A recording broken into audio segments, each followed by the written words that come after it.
Hey everyone, I'm working on an '08 F450 with a 6.4 liter turbo diesel. Now I'm doing a few different things to this engine. I'm only going to have time to do a little bit of video on it. I'm replacing the front cover. I'm also replacing the oil cooler on it, which is underneath the valley. I am doing all this with the cab on. Now I have already taken the front end apart as far as taking the radiator, the intercooler, all that apart, which most people should be able to figure out how to do that. You do have to disconnect the AC lines over here. There's a couple of transmission lines, and then I took the whole thing out as one piece. Now I did leave one of the coolers off to the side over here. Once you get the fan out of the way and fan shroud and all that stuff, one thing to remember is that some of these have right-handed thread, some have left-handed thread on the fan itself. So if it doesn't come off lefty-loosey, righty-tighty, then it's righty-loosey, lefty-tighty. So just remember that on some of these. And once you get it broke down to here, you do have to take off the pulleys. The power steering pump is bolted to it, so you want to take it off and just lay it down to the side right here. Now this engine did have oil in the water and water in the oil, so that's the reason why I'm replacing both of those. That's the most common places for the two fluids to interchange. And where you take the pulley off, it's actually pinned right there, so you can see a pin on the end and it's pinned inside the pulley, so you don't have to worry about marking it. Make sure you put it back in the right location. Now you will have to, change out the front seal, and then I've seen some timing covers that don't come with the gaskets, so you'll need to buy a gasket. Now this truck here actually has the EGR deleted on the front, what you call the horizontal and the vertical one. So I'm not able to show you how they're in the way and have to be taken off, or at least the connections. This has got block plates on it, which I did not put on. This truck came in here like this. I know it's used on a farm, so it's not really a road truck. It's off-road use basically. But you will need to take out all these bolts hanging onto it. There are quite a few, 10mm. After you take off the coolant pipe on the sides, there's two of them right there, and then take your crank pulley off, and then take your low pressure oil pump off. Make sure you got a drip pan down there. Now as far as the front cover is concerned, I've seen plenty of guys do it without taking out the radiator, intercooler, all that stuff. I went ahead and just took it out just because I didn't want to bend over the front end and lean downward to get to it, or go up from underneath. It was just really easy. You can see the access space with the core out and everything. You can see that there's totally space to work without any issues. So as far as just being able to see what you're doing, not breaking your back, it's just better to take out the radiator and cooler and stuff. So once you get the 10 bolts off, or the 10mm bolts off holding onto the oil pump, and you pull it off, you can really see how milky it looks underneath there, where the water is mixing with the oil. That's exactly the reason why we're changing the front cover on this one. And if you look right here, you can see all the different bolts. There's two that's hiding on the lower right, and then there's several more all the way around it that have to be removed in order to take it off. So you're going to have to take off the oil sleeve on the end of the crankshaft, and most likely you're going to have to get a torch and heat it up like this. And once it gets nice and hot all the way around, you don't want to stay in one place, but you just want to heat it up, and then eventually you'll be able to just take it right off just like that.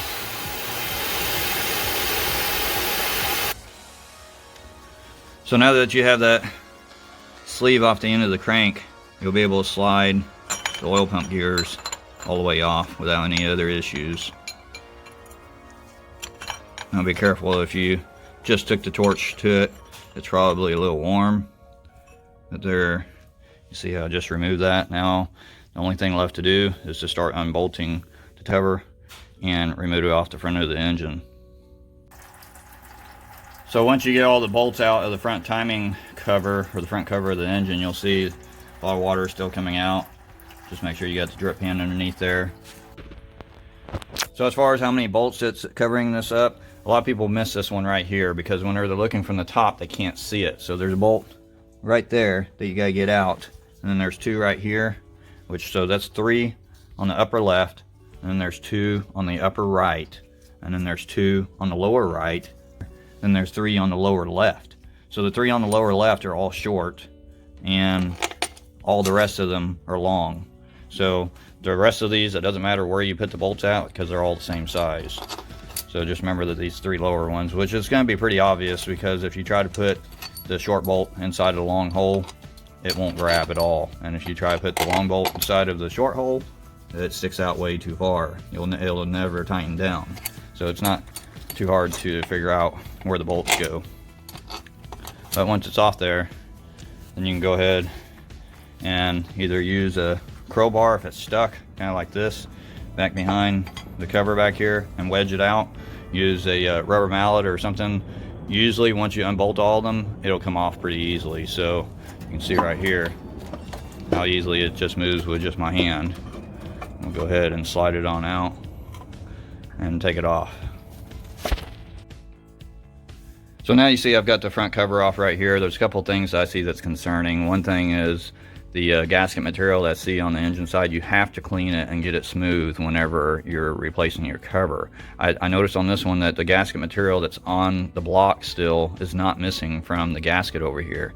So that tells me that it was not cleaned very well, which could cause a break in the seal and possibly cause stuff to mix. Now, the other thing is I've seen a lot of people say that you have to take the pan bolts out in order to take the cover off. Well, you can see right here, the pan is fully under there. There were no bolts to take it off. This is a 6.4 engine. So on this particular one, it's a 2008 model, 6.4 turbo diesel. You do not have to take the pan bolts out in order to take the front cover off. Now, it did take quite a bit to get to here, but like anything else, it wasn't really that hard. It just took a lot of time. And if you have a torch to take the ring off the front of the crank in order to get the oil pump off, you know, if you have all that, the total turnaround time, I would say it'd be somewhere in the 8 to 10 hours. So, you know, for the average person, you're going to take all weekend to do it. You're most likely not going to be able to do it all in one day. So the next thing to do is get it all cleaned up and ready to put the cover back on. So this is what the front cover looks like whenever it's off from the 6.4 engine, and you can see right here all this area right here that's all ate up. It's not nice and smooth. But you can see the new cover right here, how it's nicely machined and really smooth all the way across back behind the water pump. The new one come with a new oil pump, which was unexpected. I didn't know that it came with the oil pump, which is nice because the aftermarket units that I seen did not have the oil pump and cost quite a bit more than what the factory did. So why go aftermarket whenever you get the factory piece for less money, plus it gives you the new oil pump? And then I did have to buy this separately, but it was only like, I think, $20 for the gasket or something. You know, and this gasket does look slightly different than the one that used to be on the truck, so it might have been changed at one time. But let me see if I can show you what the gasket part number is. Let's see if I can lift this up. Right there's the gasket part number for the Ford 6.4, and then this was the cover for the 6.4. Now the Ford house was out of this seal right here, so I got this one from the part store. It would have taken 2 days to get the seal. I don't know why, they just sold a lot of them, but it has the sleeve with it, and it takes a special tool to put it on. If you don't have the special tool, then you can take the sleeve out of there and heat it up on a warming plate to expand it. You don't want to get it too hot because you don't want to mess with the diameter, but if you put it on a warming plate and warm it up and get it hot, or you know, you might have to put a small torch or something on it to heat it up evenly. Don't just go in one spot, but go evenly all the way around, and then slide the new sleeve where the old one had came off from. So here's just a side-by-side of the way that the old cover came off and what the new cover looks like straight out of the box, other than I took the oil pump off. So once you got your front cover on there and you get it lined up, you want to make sure that it does not rub the crankshaft down here back behind where the oil pump it is. So You gotta make sure it's centered. You can, there's a couple different methods that you can do. I basically just eyeballed it. I'm usually pretty good about it.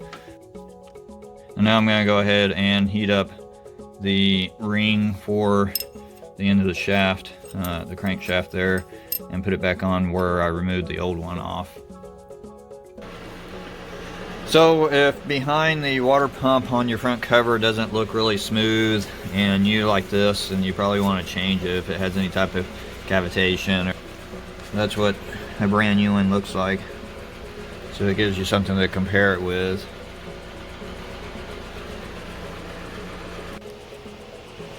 So after that, you just put on your crank pulley, your other tensioners and pulleys, pulley on the water pump, put your power steering pump back on, put your belt back on, and reassemble the way that you took everything apart. Sorry it's not too detailed. It is probably about, I'd say, an 8-hour job to pull the whole front end off from, you know, pull the cooler and radiator and everything off the front. So, but hopefully it helps somebody out today. But anyways, if you haven't already, please hit that subscribe button for me, like it, share it, let me know what you think in the comments below. Stay tuned for more videos, and I will see you in the next one. Thanks for watching, everyone.